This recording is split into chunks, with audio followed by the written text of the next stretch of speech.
अस्सलाम वालेकुम जी dear students. Chapter 7 and होने के बाद चैप्टर 8 हम पहले कर चुके हैं, तो चैप्टर 9 जो है हम स्टार्ट करेंगे जो कि फ्रीक्वेंसी रिस्पॉन्स से रिलेटेड है। ठीक है, हम एम्पलीफायर या फ्रीक्वेंसी रिस्पॉन्स देखेंगे कि कोई भी सर्किट होता है या एम्पलीफायर होता है, उसका एक फ्रीक्वेंसी स्पैन होता है जिसमें वो काम कर सकता है।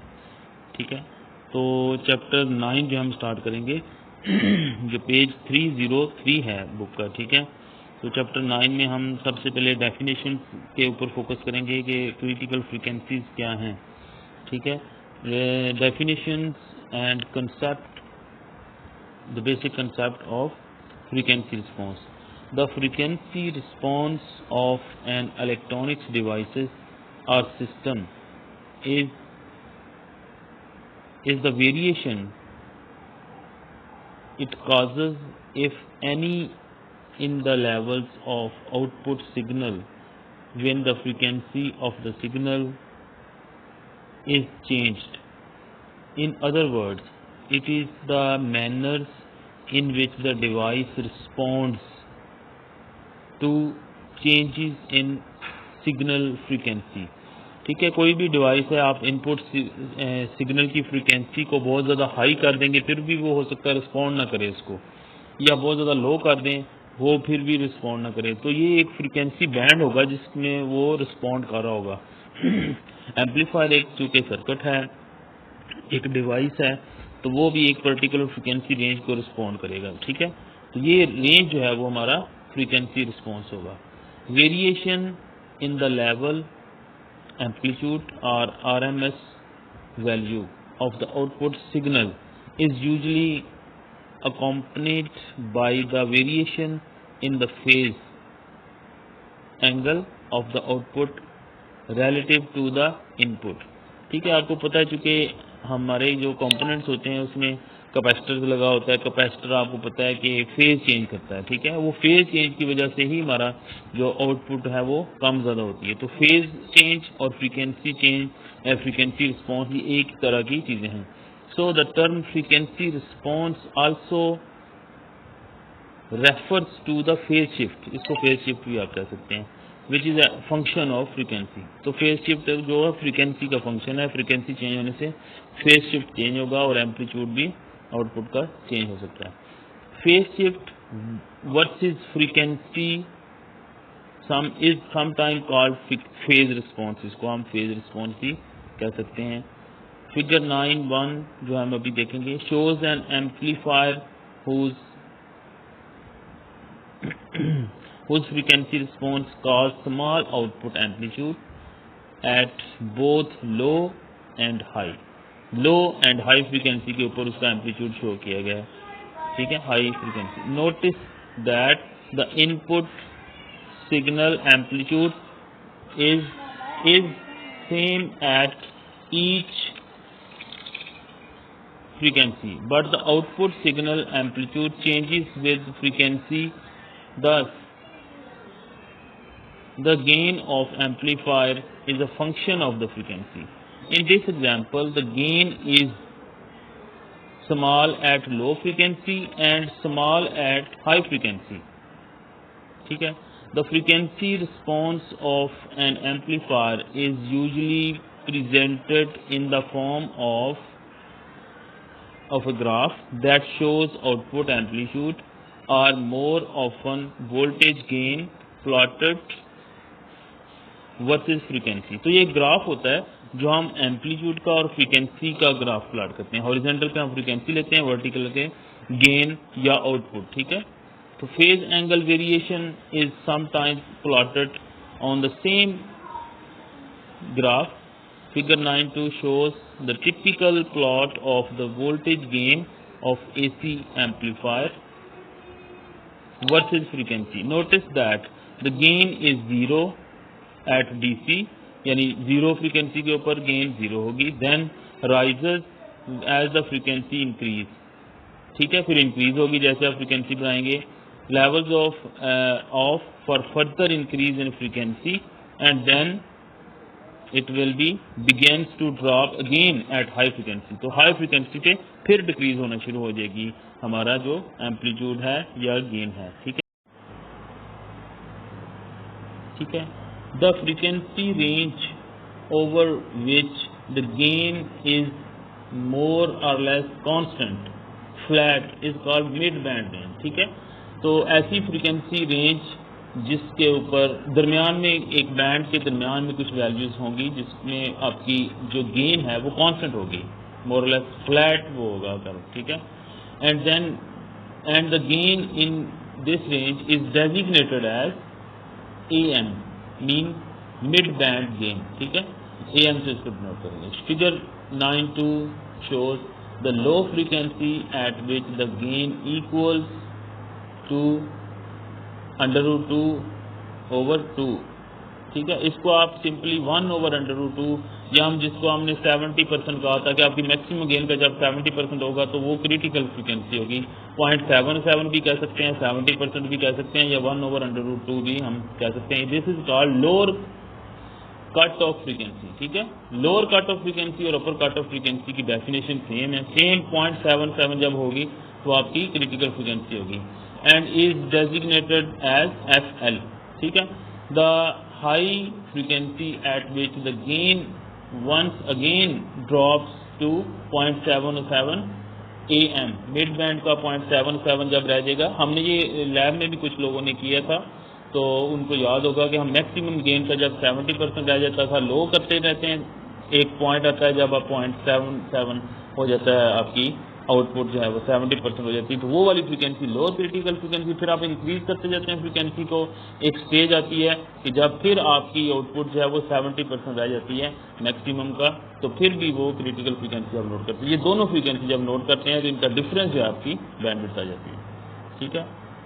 This is called upper critical frequency and is designated as FH. The bandwidth of the amplifier is defined as to be the difference between the upper and lower cutoff frequency, ठीक है।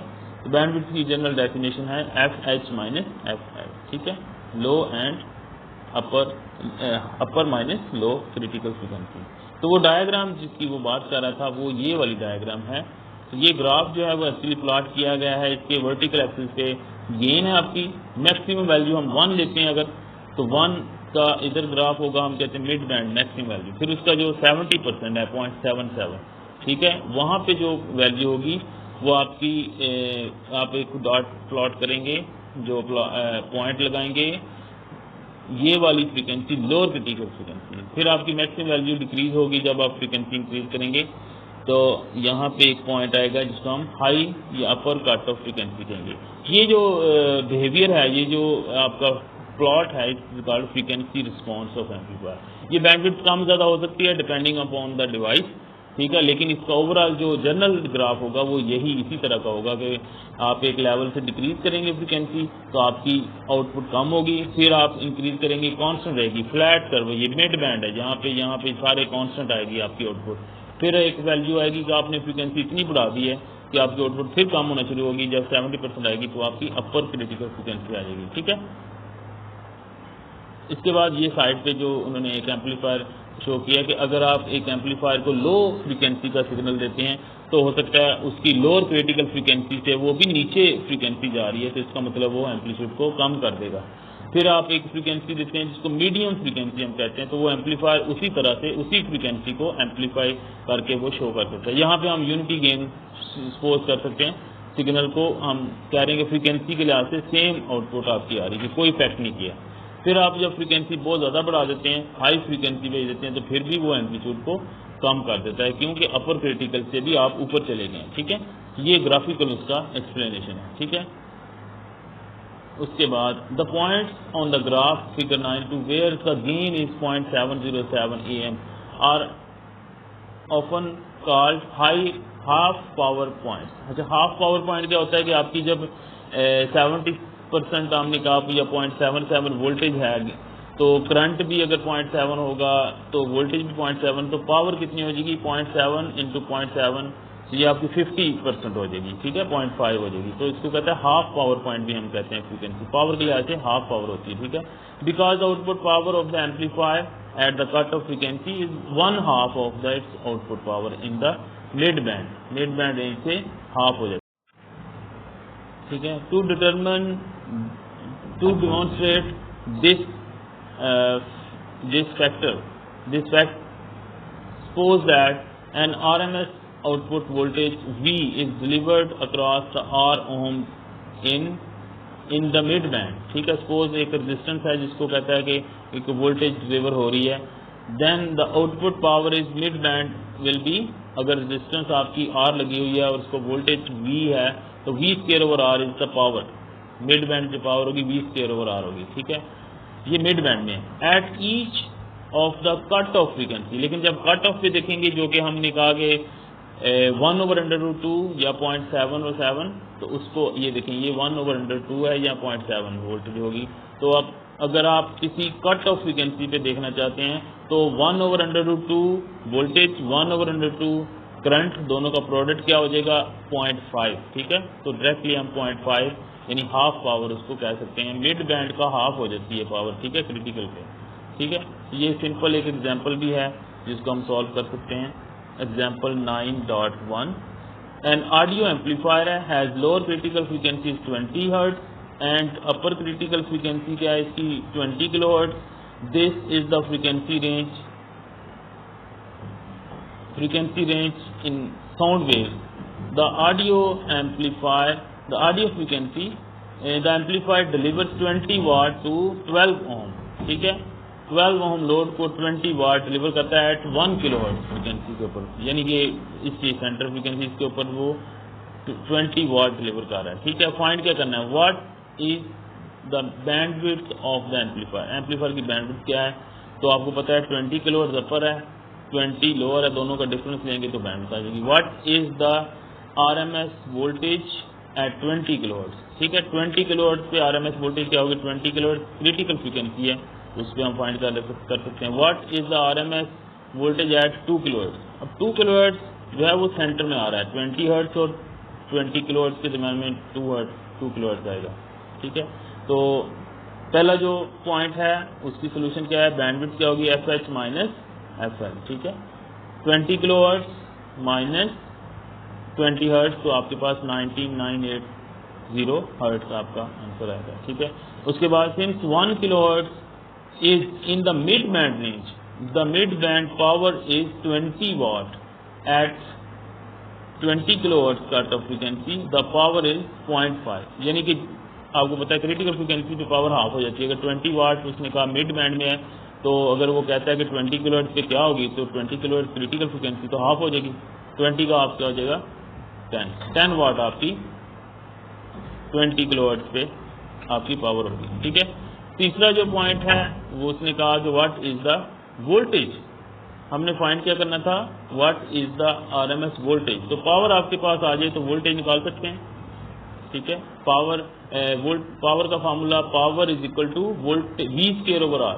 तो V स्क्वायर हमारे पास हमने find करना है, R क्या है 12 ओम गिवन है, V हम फाइंड करेंगे तो √120 होगा, तो 10.95 जो है वोल्टेज आपकी आ जाएगी, ठीक है। तीसरा पॉइंट क्या था, तीसरा पॉइंट हमने क्या फाइंड करना है जी, what is the load voltage at 2 kilohertz. अब 2 किलो हर्ट्ज सेंटर में है, आपको पता है 2 किलो हर्ट्ज पे हमने वोल्टेज फाइंड करनी है, ठीक है। Assuming that the load voltage is extremely the same throughout the mid band, same होगी, not always in the case of practice. The output at 2 kilohertz will be same as 1 kilo hertz, 1 kilo hertz पे हो 3 kilo hertz पे हो, सारों पे same आएगी। तो वही फार्मूला कहता है 20 वाट वाला हम यूज करते हैं, ठीक है। तो 20 watt solve we alternatively the mid band voltage equal to the voltage at the cut off divided by 0.77, ठीक है। तो मिड बैंड पे मिड में जो क्या वोल्टेज होगी आपकी, क्रिटिकल में आपकी 10 है, तो मिड में वो कहता है कि जो आपकी वोल्टेज आ रही है उसका 10 जो है वो ये आपकी मैक्सिमम है, सॉरी ये आपकी क्रिटिकल पे है, और क्रिटिकल पे है तो 0.77 से इसका मतलब है डिवाइड होने के बाद आपको मिली है, ठीक है। तो इसको आप निकाल सकते हैं, अगर आपने मिड में जाना है तो उसको फिर हम 0.77 से हम डिवाइड करेंगे तो ये बढ़ जाएगी वैल्यू, ठीक है।